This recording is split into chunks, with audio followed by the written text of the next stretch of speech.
શું બનાવ્યું mummy? Samosa stick બનાવી. સમોસા સ્ટીક. હા, ફટાફટ બની જાય. જોરદાર બનાવ્યું હતું એ તો. હા, કેવી રીતે બનાવ્યું? હેન્ડસિંગ વાળું તાન હેડો. એનું બટાકા બાફી લીધા. હવે આપણે લોટ બોધવાની તૈયારી કરવી. એક વાટકી મેદો લીધો અને એક વાટકી ઘઉંનો લોટ, બે મિક્સ કરી દીધા. હવે મીઠું સ્વાદ અનુસાર અને જીરું નાખી દેવાનું, 1 ચમચી જીરું. થોડાક લીલા ધાણા નાખવાના, નહીતર ઓપ્શનલમાં. અને મોળ રેડ દેવાનું 2-3 ચમચી જેવું.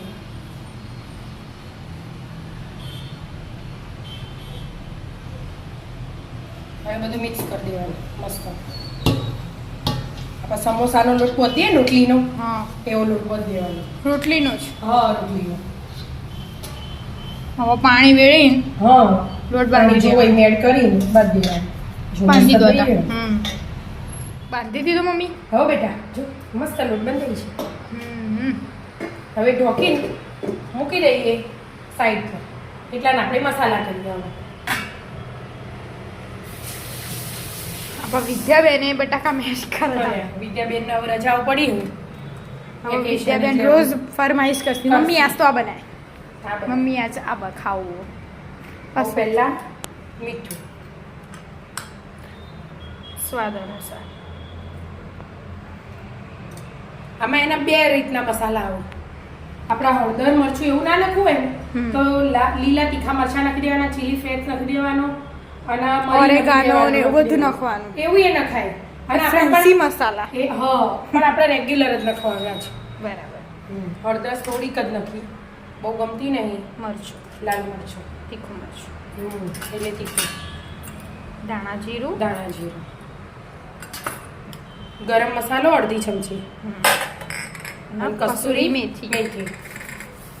કસૂરી મેથી એડ કરી દીધી અને થોડાક દાણા. દાણા. બસ આજે આપણે આટલો જ મસાલો કરવાના છે, બીજો વધારાનો નહીં. બધું મિક્સ કરી દેવાનું. હા, બધું મિક્સ કરી દીધું. મસ્ત મિક્સ થઈ ગયું કે મમ્મી? હા બેટા, મિક્સ તો થઈ ગયું, પણ એક વસ્તુ એડ નહીં કરી આપણે હજી. હજી એડ કરવાનું. હા, 2 ચમચી કોર્નફ્લોર લો કે 2 ચમચી મેદો લો, ગમે તે બેમાંથી એક નાખવાનું. આપણે કોર્નફ્લોર લીધો એ પેલું બટાકું છૂટું પડી જાય ને તેલમાં, એ પડે ના એના માટે. હવે બધું મિક્સ કરી દેવાનું. કોર્નફ્લોર એ મિક્સ થઈ ગયું મસ્ત. હા, મસ્ત. હવે આ એવું નાખવાનું અને અને 10 મિનિટ થઈ જાય લોટ નહીં આપણે. હા, એક મસ્ત રોટલી જેવો લોહો લઈ લેવાનો મોટો, નહીં પતલી નહીં જાડી, એવી મસ્ત રોટલી વણ દેવાની. બરાબર. બહુ પતલી નહીં કરી દેવાની, ખાલી એટલું ધ્યાન આપવાનું. વેકેશન પડી ગયું તો સારું સારું જ ખાવું હોય કે હા, છોકરાઓને સારું ખાવું હોય અને ગરમીનું મમ્મી હોય તો બનાવવાનું ગમે ને. પણ હાર્યું એનું હોય ને ફટાફટ બની છે. કોઈ વાર ના આપણે સમોસા બનાવીએ ને તો એ ભરવાની ઝંઝટ થાય, પણ સ્વાદ એનો એ પણ વાર ના લાગે. જો રોટલી વણાઈ છે મસ્ત. હવે જોવો એટલું સ્ટફિંગ લઈ લેવાનું ને અડધામાં લગાવવાનું. અડધામાં. હા, અડધામાં. અને થોડુંક જાડું રાખવાનું.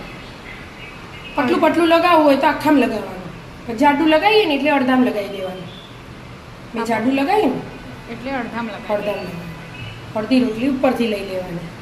પેક કરી દીધું. પેક કરી દીધું, બોર્ડરે દબાઈ દીધું. તો મસ્ત પેક થઈ જાય. જો મસ્ત થઈ જાય ને. હવે આ કટર લઈ લીધું. કટિંગ કરવાનું. હા, જાડું પતલું આપણે જેવું ગમે ને હા, એવું કટિંગ કરી દેવાનું. બરાબર.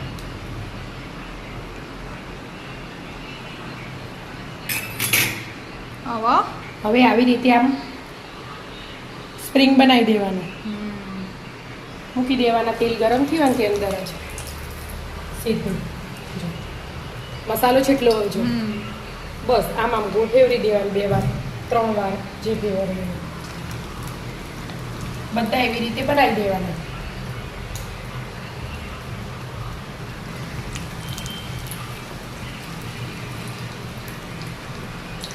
શેપ જ આપો આવો શેપ આવો આપી દેવાનો સ્પ્રિંગ જેવું. ક્રિસ્પી ક્રિસ્પી તળી હા લેવાનું ક્રિસ્પી ધીમા ગેસે મસ્ત ક્રિસ્પી તળી દેવાનું. બરાબર તળી લો તમે. હા તળી દો. તળાઈ ગયા. હવે બેટા જો તળી છે. એક હાથે તળી જવાના, એક હાથે મૂકી મૂકી જવાનું. હવે આટલા દે. ડીશ તૈયાર કરી હા ડીશ તૈયાર. મસ્ત મજાની હમ સોસ સાથે ખાઓ. ખાવાનું. સોસ ઉપરથી નાખો, બાજુથી નાખો. ઉપર જ નાખો આપણે. મસ્ત એકદમ ક્રિસ્પી ક્રિસ્પી, એકદમ મસ્ત ચટાકેદાર. જોરદાર હા ક્રિસ્પી ક્રિસ્પી ક્રિસ્પી કરવા પડ્યું કે હા ધીમા ગેસે તળવું પડવાનું, બીજું કઈ નહીં. એટલે ક્રિસ્પી તારા થાય એકદમ કડક. આમ જોઈએ ને આમ તૂટી જાય. સમોસા હા. સ્ટીક તૈયાર. તૈયાર. આવી જાઓ મિત્રો સમોસા સ્ટીક ખાવા. રાધે રાધે. રાધે રાધે.